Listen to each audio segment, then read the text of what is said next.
कि आप फौजी वीर सिंह ही हैं। फौजी वीर सिंह, शायद आज तुम भी मुझे नहीं जानते होंगे कि मैं कौन हूँ। सुनो साहब, मैं कोई फौजी वीर सिंह हूँ, और हाँ, मैंने कालीचरण का खून क्यों किया? इसलिए कि मैं भी तुम्हारी तरह कभी कानून का मुआफिज था। मैं अपनी 15 वर्ष की सर्विस पूरी करने के बाद मुझे फौज से रिटायर किया गया। मैं फौज से रिटायर होकर हंसी खुशी अपने घर आ रहा था। मेरे गांव के समीप इस ठाकुर कालीचरण सिंह का एक लाल बंगला है जो नदी के किनारे है। मैं उसी रास्ते से अपने घर जा रहा था कि अचानक मेरे कानों को एक चीख सुनाई पड़ी। जब मैं वो चीख पुकार सुनकर वहां गया तो देखा ये कालीचरण सिंह एक लड़की को भेड़िए की तरह नोचना चाहता था। मैंने किसी तरह उस लड़की को उसके चंगुल से बचाया।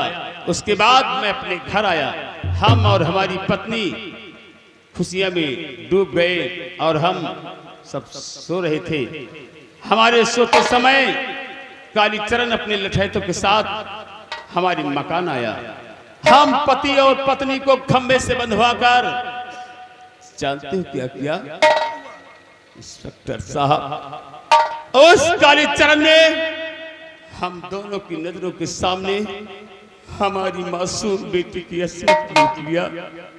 और इतना ही नहीं, अस्मत लूटने के बाद उसने हमारे घर को आग लगा दी। इंस्पेक्टर साहब, उस आग से हम दोनों तो बच गए, लेकिन हम अपनी बेटी को नहीं बचा सके।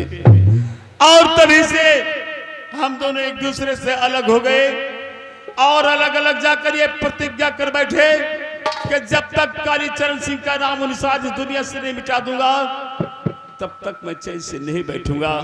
आज कालीचरण है जो मैं वीर सिंह से डाकू ज्वाला सिंह बनाने वाला, हमारी पत्नी मीरा को मीरा से गंगा बनाने वाला यही ठाकुर कालीचरण है। इसीलिए हमने उस रामजादे का नाम निशान इसमें से मिटा दिया। चाचा जी, यानी कि आप कोई ज्वाला सिंह नहीं बल्कि चाचा जी फौजी वीर सिंह। प्रिय, हाँ चाचा जी, ये हमें चाचा कह रहा है। चाचा जी, तुम भी मुझे नहीं जानते होंगे मैं कौन हूँ।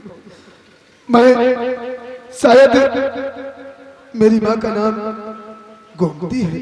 गोमती? हाँ चाचा जी, गोमती। और मैं उसी का बेटा।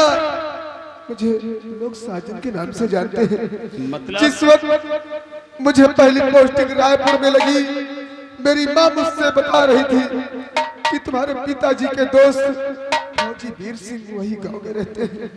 और जब मैं यहाँ आया तो मुझे मालूम हुआ कि उनके मकान में आग लग गई और तीनों प्राणी जलकर राख हो गए। तुमने सही सुना था और बताने वाले ने सही बताया है, लेकिन भगवान के घर देर है अंधेर नहीं है।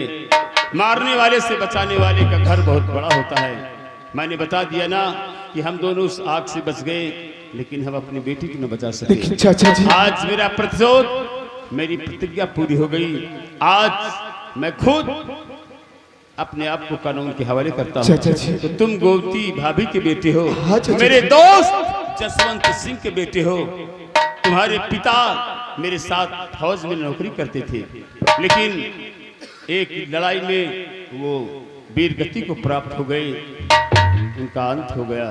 उनका भी सपना था कि कभी उनका बेटा एक पुलिस का अधिकारी बनेगा। आज तुम्हारी माँ गोमती ने तुम्हारे पिता का सपना पूरा कर दिया, और आज तुम्हें इस वर्दी में देखकर मुझे भी अत्यंत खुशी हो रही है। क्यों चाचा जी, लेकिन इस वक्त मैं कानून का पुजारी हूँ, इसलिए मुझे माफ कर देना चाचा जी। आज इस वक्त हम तुम्हें गिरफ्तार कर रहे हैं। ठीक है बेटे, हमें गिरफ्तार कर लो, हमें कोई इतराज नहीं है। क्या बात है? बात यह है ना साहब, जब मैं छोटे साहब के पहली पोस्टिंग रायपुर में हुई थी तो साहब ये छोटे वाले साहब में एक चंदा नाम की लड़की से प्यार करे ला रहा। अच्छा। तो साहब हम सोची थे किनके माई के अपने गांव में है। हाँ हाँ गोमती भाभी तो गाँव में माई होगी। बाबू आप दू जने समझो साहब, इनके बियाह करा दे तो बेटी बस साथ। अच्छा ये बात है, हाँ साहब। तो जाओ उसे बुला कर लाओ। ठीक साहब। बेटा साजन, सबसे बड़े गुनहगार तुम हो और हथकड़ी हमें पहनाई जा रही है। वाह, चाचा जी आज तुम मेरे हाथों में हथकड़ी डालने से पहले मैं तुम्हारे हाथों में वो हथकड़ी डाल दूंगा जो एक जन्म तो क्या 7 जन्म तक नहीं टूटेगी बेटा। तो ये है वो लड़की, बेटी चंदा, आओ मेरे पास। जी चाचा जी। आज तक तुम दोनों एक दूसरे को पाने के लिए तरसते रहे, तो आज मैं तुम दोनों की बरसों की ख्वाहिश पूरी की देता हूँ। आज मैं तुम दोनों को एक ऐसे अटूट बंधन में बांध दूंगा जो एक जन्म तो क्या 7 जन्म तक नहीं टूटेगा। और हमें विश्वास है कि तुम दोनों इस अटूट बंधन को कभी टूटने नहीं दोगे।